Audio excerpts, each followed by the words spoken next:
even though I'm saying Steve Fielding doesn't exist, with fucking shit action fucking clauses like that, you're not going to get anywhere. I'm saying I think you guys should dance your way to climate change.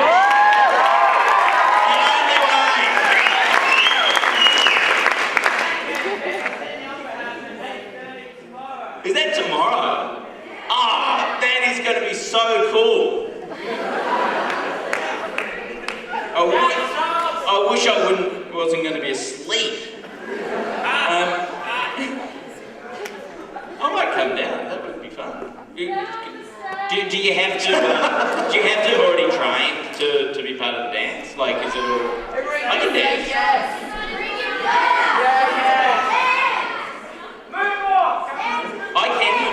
I can actually moonwalk. Do it. Let's give it a round of applause. Let's see the moonwalk.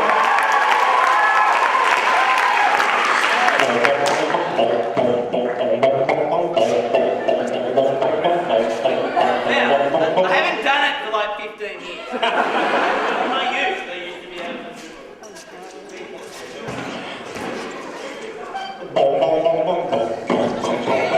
And you got to promise to applaud anyway. I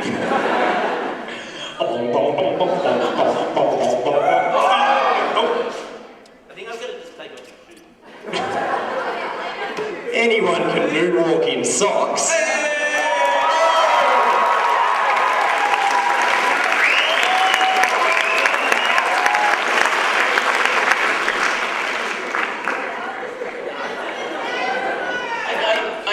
That's how I picked up. Okay, so... Are you closing your remarks first, speaker? Okay, yeah, closing remarks, which is clearly... what is the... I've got a whole lot of evidence here. Mainly it's because Steve Fielding is not in the Bible and therefore clearly he doesn't exist. And he's not even on Wikipedia. So, fucking,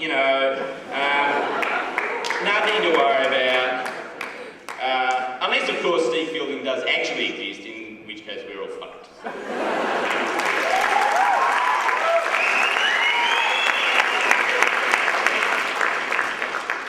Okay, 1 second. Technical, here we go. So where is it?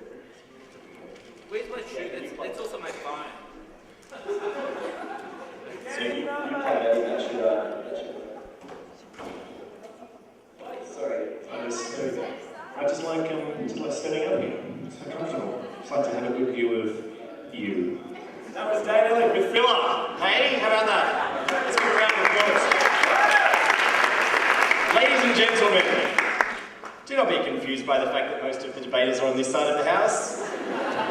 The affirmative team does have a closing speaker.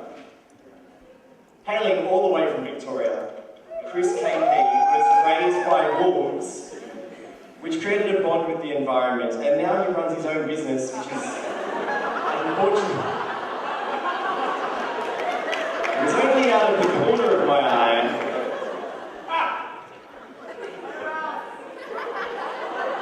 It says here in my notes that, Chris, you now run a small business based on the exploitation of children.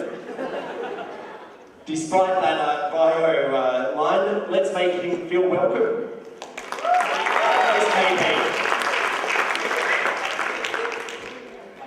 G'day folks, it's great to be in Parramatta.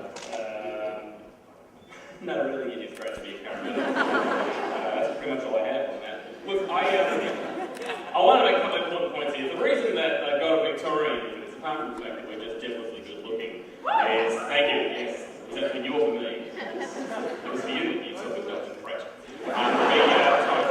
It's because, you see, okay, the opposition have suggested that Steve doesn't exist, which is obviously crap. More importantly, I understand why they would say something as ridiculous as that, and that's because they don't know Steve. In Victoria, we know Steve, and we love Steve. But let me explain what that means. You see, Steve is a man of democracy, and if you doubt that Steve Fielding is a man of democracy, the evidence is very simple. He was elected to the Senate. Surely the finest example of democracy in action ever. But what does that actually mean? Well, let me tell you what it means, because that very fact that he got to the Senate is proof of how much we value him in Victoria. If you filled the MCG with people and then sent 97,500 of them home again, that many people voted for Steve Fielding deliberately, and thousands more voted for him by accident because they were nuffs.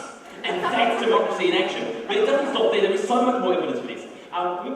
Steve Fielding is also a man of science, of course. He's a man who likes to see evidence. And so let us finally bring ourselves to the evidence of Steve Fielding existing. And in fact, I believe that Professor Firth touched on this himself, albeit in a very misguided way. Every year, millions of people all over the world hang stockings from mantelpieces. They write letters, and they strategically place nocturnal snacks for someone called Father Christmas. Now, they don't see him, they don't hear him, but they know he's there, and he eats a hell of a lot of shortbread, by the way. And with all of that, he still makes his way around the world to give them gifts. They don't have any real tangible evidence, but he must be there, otherwise they wouldn't do it. Surely there'd be no other reason to do it. So let's just assume, for argument's sake, that Father Christmas is real and exists, because there is evidence for that. Now, if you do an Australian Google search on Father Christmas, you will get, I wrote this, you'll get 28,700 references.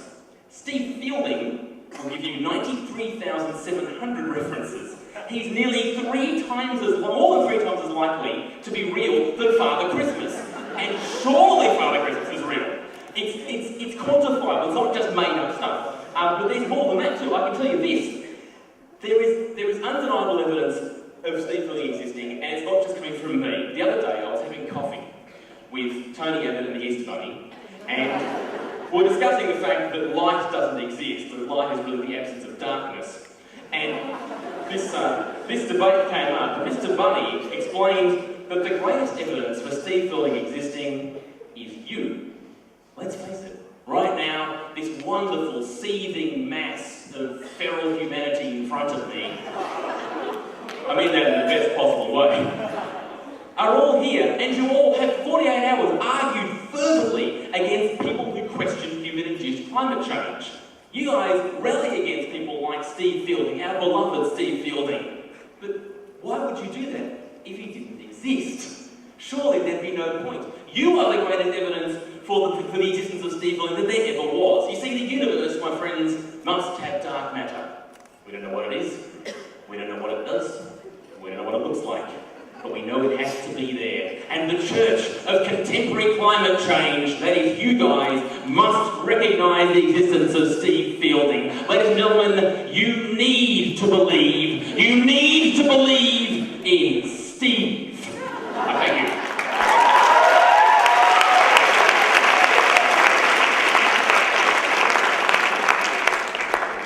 Thanks, Chris KP. Now, by all means, come both of you to the podium. Tim, Charles and I have been having a chat, and we feel like the only way we can verify whether Steve is actually real is by calling him. So, we're going to get a number up on the screen. Now, we need to... It's extremely important that you save it into your phone, but you don't call it yet.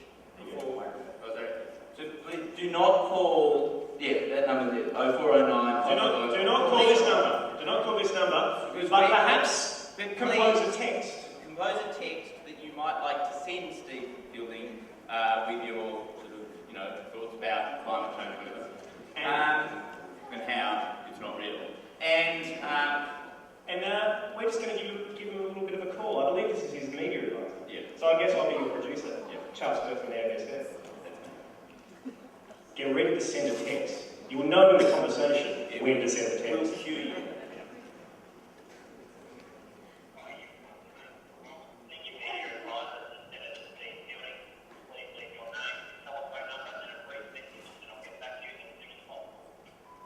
G'day, Kane. It's Dan Ulick here from ABC Radio. I'm a producer of Charles Firth, Good Times Drive.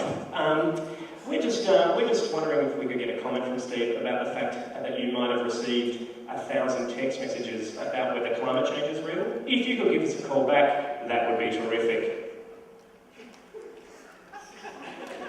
I think Kane is about to get a surprise. Yeah, it would have worked better had we actually been able to talk to him. Because, obviously it would have been like, everybody would have been on the phone and 1,000 text messages come through. But